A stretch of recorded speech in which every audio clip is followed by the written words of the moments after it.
과거에 또 그래도 나름 역할을 했던 사람들 보좌 역 같은 거 이게 자리를 만들어 주어서 네, 네. 그래도 퇴임 이후에 적적하지 않게 네. 전관예우란 걸 해줬는데 그렇죠. 네, 네. 우리 재용군이 감옥 가면서 이 모든 게 다 네. 끊겼다는 소식 어떻게 그렇죠. 접하셨냐고 여쭤봤는데 오늘 네. 그 얘기 좀 상세히 해주신다고요.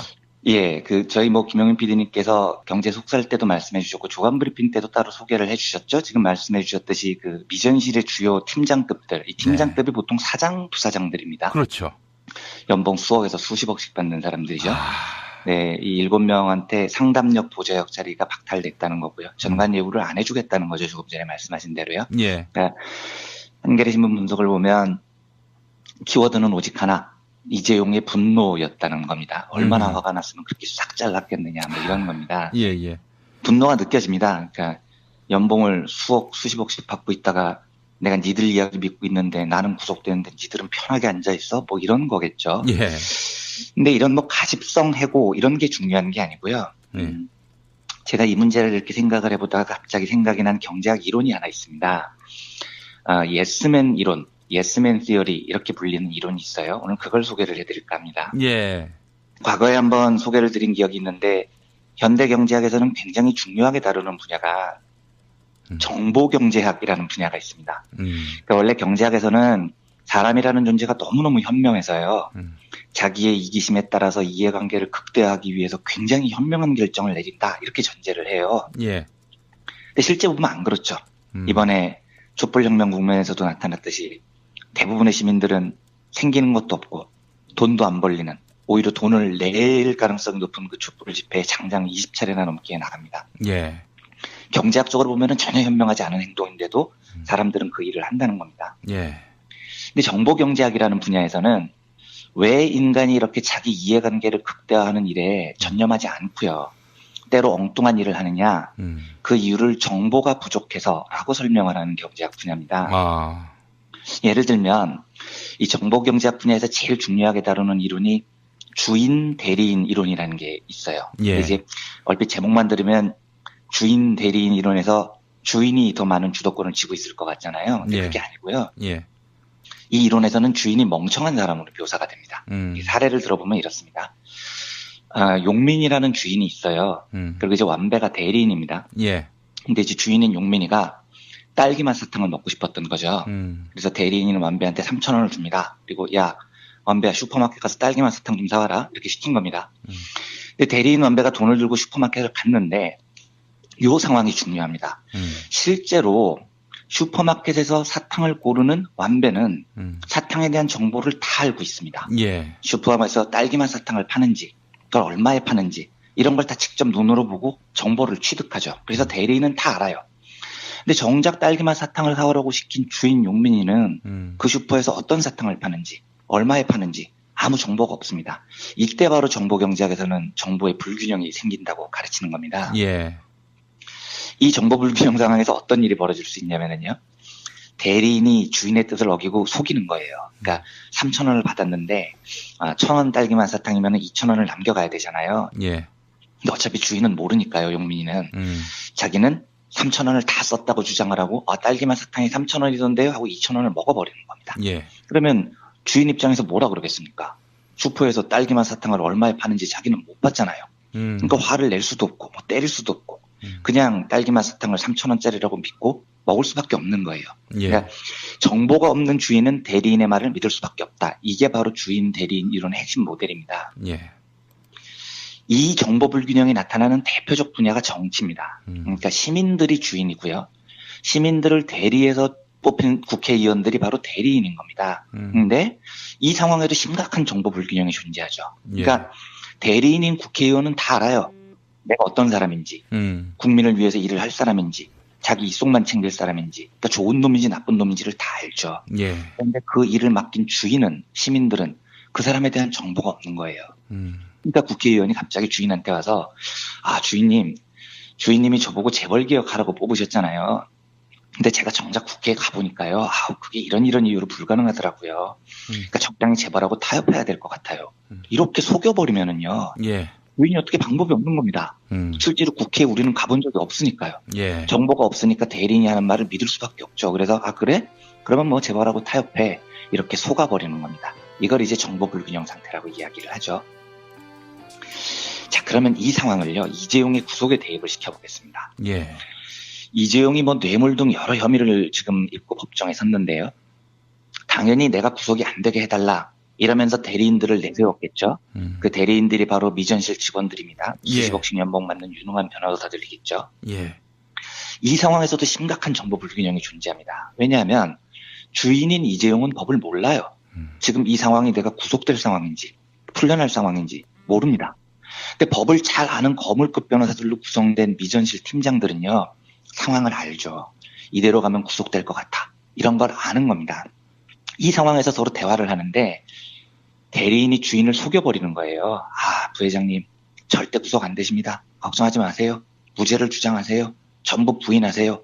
이렇게 조언을 해버리면 법을 모르는 주인 입장에서는 대리인을 믿을 수밖에 없지 않습니까? 그냥 속아버리는 겁니다. 딸기맛 사탕이 3,000원짜리인 줄 아는 거죠. 이 문제가 왜 생기느냐를 굉장히 정교하게 다룬 이론이 바로 예스맨 이론, 예스맨 시어리라는 겁니다. 이게 그 케니스 프렌더게스트라는 경제학자가 발표를 한 건데요. 어떻게 분석을 하냐면요. 왜 주인에게 돈을 받은 대리인이 주인의 최대 이익을 위해서 헌신하지 않고 거짓말을 하느냐? 그 이유는 대리인이 나쁘기 때문이 아니고 거짓말을 하는 게 대리인한테 제일 유리하기 때문이라는 겁니다.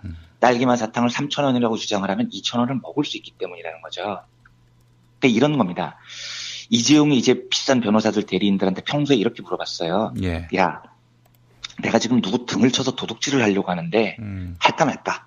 법적으로 어떻게 해석돼? 이렇게 물어보면요. 네. 정상적인 대리인이라면 아유 그러시면 안 되죠. 등치고 도둑질하면 감옥 갑니다. 이렇게 조언을 해야 됩니다. 법리를 분석해서요. 예. 근데 수십억 연봉 받는 변호사 출신 임원들이 어떻게 대답을 하냐면 이미 질문 자체가요. 이재용이 나 도둑질하고 싶고 등쳐먹고 싶은데 이게 가능할까? 라고 묻는 심리에는 주인이 도둑질을 하고 싶다는 걸 알게 되는 겁니다. 누구 돈을 등을 치고 싶은 거예요. 이재용이. 그러면 법을 잘 아는 대리인이지만 어떻게 답을 하는 게 제일 유리하냐? 아유 주인님 그냥 등쳐서 도둑질 하세요. 이렇게 답을 하는 게 유리한 겁니다. 예. 왜냐하면 주인이 그 답을 듣고 싶어 하니까요. 그 답을 하면 주인이 그렇지? 등쳐도 되겠지? 아 역시 자네는 훌륭한 참모야 하고 좋아하는 거죠. 예. 그러니까 결국 주인은 잘못된 정보를 얻고 누구 등을 쳐서 도둑질을 한다고 해서 잘못된 정보 때문에 나중에는 깜빵을 가게 됩니다. 이게 이제 정보 불균형이 낳는 심각한 오류라는 겁니다. 예. 프렌더게스트 교수가 예스맨 이론을 소개하면서 왜 정보를 완전히 알고 있는 참모들이 정보를 제대로 모르는 주인에게 잘못된 정보를 전달하느냐? 그 이유는 주인 때문이라고 말합니다. 주인이 평소에 예스라는 대답을 듣고 싶어 하기 때문에 대리인이 예스라고 이야기를 하는 것을 제일 유리하게 판단을 한다는 거죠. 이 상황도 그런 겁니다. 이재용의 대리인들한테 물어봤겠죠. 야, 내가 지금 삼성그룹을 통째로 먹으려고 하는데 이러면 돼? 그러면 정의로운 대리인이라면 아유 그러시면 안 돼요. 그러면 깜빵 가십니다. 이렇게 답을 하겠지만 예. 대부분의 대리인들은 주인이 원하는 답을 해주고 출세를 하고 싶기 때문에 예 삼성을 통째로 그냥 공짜로 쳐두세요. 이런 조언을 하게 되는 겁니다. 예. 그러니까 결국은 프렌더게스트 교수의 지적은 근본적으로 주인이 예스 하는 답을 듣고 싶어 하는 한 절대로 대리인들로부터 정확한 정보를 들을 수 없다라는 겁니다. 예. 그래서 현대 경영학 조직 이론 중에서는요. 노우맨을 의무적으로 도입해야 한다라는 연구가 있습니다. 이걸 좀 어려운 말로 악마의 변호인, 데블스 애드보킷이라고도 부르는데요. 아예 제도적으로요. 조직에서 의사결정을 할 때 무조건 주인의 의견에 반대하는 사람을 반드시 두라는 거예요. 예. 이게 이제 바티칸 교황청에서 성인을 뽑을 때 이렇게 합니다. 교황이 저 사람 성인으로 추대할까? 하면 이 악마의 변호인은 무조건 반대를 해요. 교황 말에. 근데 이 제도를 왜 두느냐? 누군가가 반대를 하는 말을 들어야 리더가 자기 결정이 옳은지 그른지를 생각을 해보게 된다는 겁니다. 예. 그리고 리더가 올바른 정보를 예스가 아니라 올바른 정보를 취득하려고 할 때 전문가인 대리인들이 예스가 아니고 올바른 정보를 전달할 수 있게 된다는 거죠. 혹시 내가 리더인데 내가 내린 결정에 주변 참모들이 항상 다 예스 이러면 우리 스스로부터 의심을 해봐야 됩니다. 예. 특히 권력을 가진 사람들은요. 그리고 권력을 가질수록 자기한테 쓴소리를 할 수 있는 사람을 존중해야 이 정보 불균형 상태에서 벗어날 수 있다는 게 이 이론의 가르침입니다. 예. 이재용이 열받아가지고 미전실 팀장들을 해고했다는 얘기를 듣고 저는 이렇게 말하고 싶습니다. 그 이유는 네가 평소에 예스만 듣고 싶어 했기 때문이다. 그러니까 네 잘못이다라는 거죠. 예. 지금 한국의 재벌 의사결정 구조가 이 예스맨 이론에서 벗어나지 못해요. 어느 재벌이 자기한테 충원을 하는 사람을 가까이 두겠습니까? 다 자기가 듣고 싶은 이야기만 들으려고 하겠죠. 예. 그러면 그게 족쇄가 돼서 결국은 잘못된 정보를 얻고 본인마저 깜빡하게 되는 슬픈 결과를 낳는 겁니다. 그래서 한국 기업이나 정치나 좀 보다 나은 의사결정 구조를 가지기 위해서는 예스맨이 아니고 노우맨을 받아들일 수 있는 이런 문화가 필요하다는 생각이 들어서 예. 오늘은 예스맨 이론이라는 것을 소개해드렸습니다. 아이고 참 예스맨의 네, 무덤이 됐군요. 우리 삼성이. 그렇죠. 네, 아니 우리 이완배 기자님은 네, 동아일보 다니실 때 네.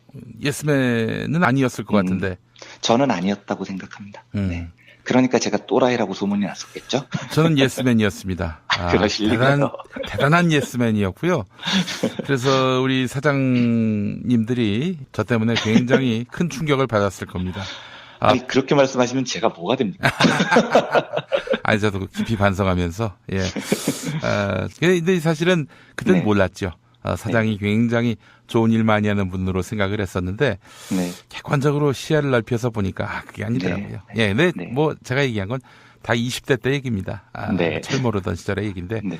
이제는, 그럼요. 뭐, 풍상을 좀 겪으니까, 네. 한 10m 전에서 다가오는 사람의 네. 이 관상만 보고도 예, 똥인지 된장인지를 구분할 수 있는 그런 안목이 아니, 생긴 것 같습니다. 조직에서 예스맨 이런 걸 떠나서 김용민 PD님 지금 대사회적으로 노우맨을 하고 계시는데요. 항상 저항하시고요. 그런가요? 자유한국당원인데. 예. 깜빡 잊었습니다. 예. 저도 자꾸 PD님의 그 정체성을 자꾸 까먹게 되네요. 예, 그러면 안 됩니다. 예. 네, 제가 그 마지막으로 예. 자유당원이신 김용민 PD님께 주제넘게 아주 짧은 조언이나 충고를 한마디 아이고, 드릴까요? 좋습니다. 예, 예, 예. 네, 정치입니다. 그러니까 시민들이 주인이고요. 시민들을 대리해서 뽑힌 국회의원들이 바로 대리인인 겁니다. 근데 이 상황에도 심각한 정보 불균형이 존재하죠. 그러니까 대리인인 국회의원은 다 알아요. 내가 어떤 사람인지, 국민을 위해서 일을 할 사람인지, 자기 이속만 챙길 사람인지, 그러니까 좋은 놈인지 나쁜 놈인지를 다 알죠. 예. 그런데 그 일을 맡긴 주인은, 시민들은 그 사람에 대한 정보가 없는 거예요. 그러니까 국회의원이 갑자기 주인한테 와서, 주인님이 저보고 재벌개혁하라고 뽑으셨잖아요. 근데 제가 정작 국회에 가보니까요, 그게 이런 이유로 불가능하더라고요. 그러니까 적당히 재벌하고 타협해야 될 것 같아요. 이렇게 속여버리면은요, 예. 주인이 어떻게 방법이 없는 겁니다. 실제로 국회에 우리는 가본 적이 없으니까요. 예. 정보가 없으니까 대리인이 하는 말을 믿을 수밖에 없죠. 그래서 그래? 그러면 뭐 재벌하고 타협해.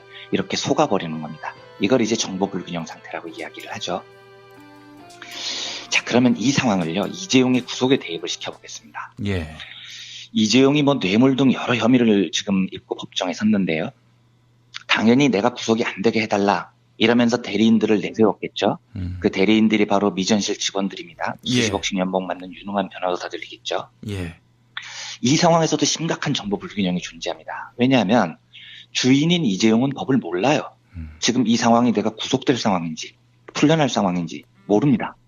근데 법을 잘 아는 거물급 변호사들로 구성된 미전실 팀장들은요. 상황을 알죠. 이대로 가면 구속될 것 같아. 이런 걸 아는 겁니다. 이 상황에서 서로 대화를 하는데 대리인이 주인을 속여버리는 거예요. 부회장님 절대 구속 안 되십니다. 걱정하지 마세요. 무죄를 주장하세요. 전부 부인하세요. 이렇게 조언을 해버리면 법을 모르는 주인 입장에서는 대리인을 믿을 수밖에 없지 않습니까? 그냥 속아버리는 겁니다. 딸기맛 사탕이 3,000원짜리인 줄 아는 거죠. 이 문제가 왜 생기느냐를 굉장히 정교하게 다룬 이론이 바로 예스맨 이론, 예스맨 시어리라는 겁니다. 이게 그 케니스 프렌더게스트라는 경제학자가 발표를 한 건데요. 어떻게 분석을 하냐면요. 왜 주인에게 돈을 받은 대리인이 주인의 최대 이익을 위해서 헌신하지 않고 거짓말을 하느냐. 그 이유는 대리인이 나쁘기 때문이 아니고 거짓말을 하는 게 대리인한테 제일 유리하기 때문이라는 겁니다. 딸기맛 사탕을 3,000원이라고 주장을 하면 2,000원을 먹을 수 있기 때문이라는 거죠. 근데 이런 겁니다. 이재용이 이제 비싼 변호사들 대리인들한테 평소에 이렇게 물어봤어요. 예. 야, 내가 지금 누구 등을 쳐서 도둑질을 하려고 하는데 할까 말까? 법적으로 어떻게 해석돼? 이렇게 물어보면요. 네. 정상적인 대리인이라면 아유 그러시면 안 되죠. 등치고 도둑질하면 감옥 갑니다. 이렇게 조언을 해야 됩니다. 법리를 분석해서요. 예, 예.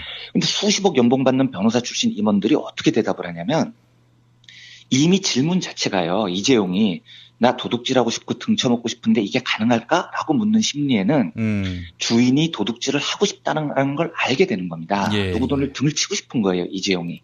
그러면 법을 잘 아는 대리인이지만 어떻게 답을 하는 게 제일 유리하냐? 아유 주인님 그냥 등쳐서 도둑질 하세요. 이렇게 답을 하는 게 유리한 겁니다. 예. 왜냐하면 주인이 그 답을 듣고 싶어 하니까요.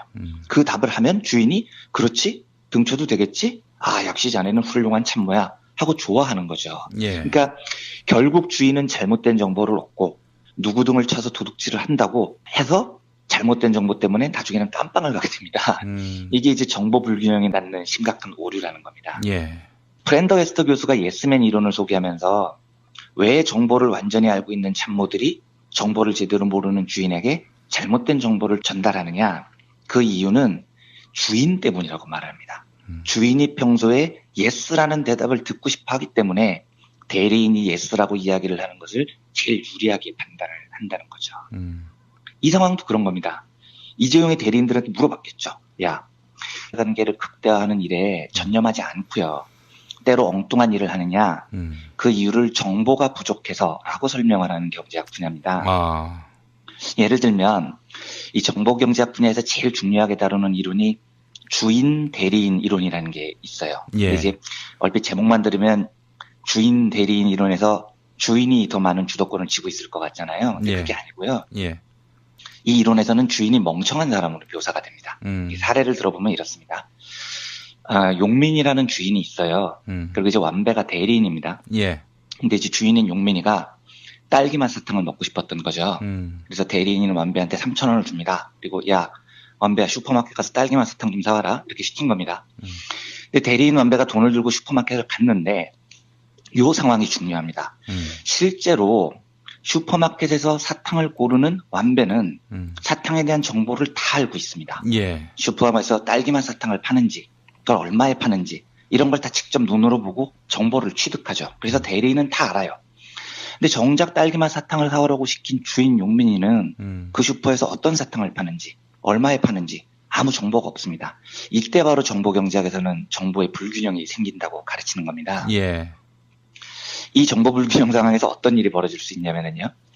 대리인이 주인의 뜻을 어기고 속이는 거예요. 그러니까 3,000원을 받았는데 1,000원 딸기맛 사탕이면 2,000원을 남겨가야 되잖아요. 예. 근데 어차피 주인은 모르니까요. 용민이는. 자기는 3,000원을 다 썼다고 주장을 하고 딸기맛 사탕이 3,000원이던데요 하고 2,000원을 먹어버리는 겁니다. 예. 그러면 주인 입장에서 뭐라 그러겠습니까? 슈퍼에서 딸기맛 사탕을 얼마에 파는지 자기는 못 봤잖아요. 그러니까 화를 낼 수도 없고 뭐 때릴 수도 없고 그냥 딸기맛 사탕을 3,000원짜리라고 믿고 먹을 수밖에 없는 거예요. 예. 그러니까 정보가 없는 주인은 대리인의 말을 믿을 수밖에 없다. 이게 바로 주인 대리인 이론의 핵심 모델입니다. 예.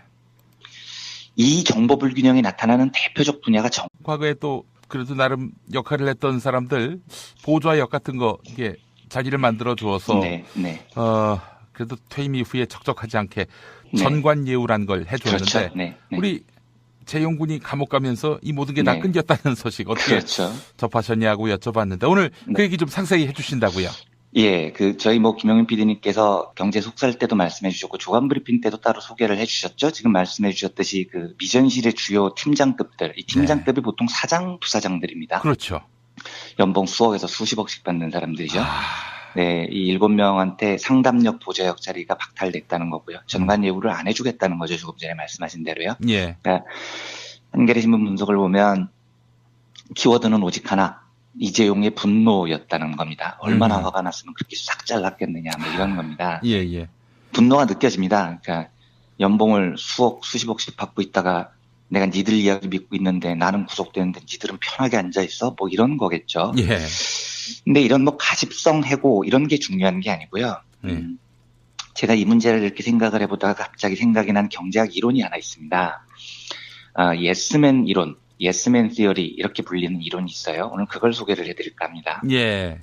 과거에 한번 소개를 드린 기억이 있는데 현대경제학에서는 굉장히 중요하게 다루는 분야가 정보경제학이라는 분야가 있습니다. 그러니까 원래 경제학에서는 사람이라는 존재가 너무너무 현명해서요.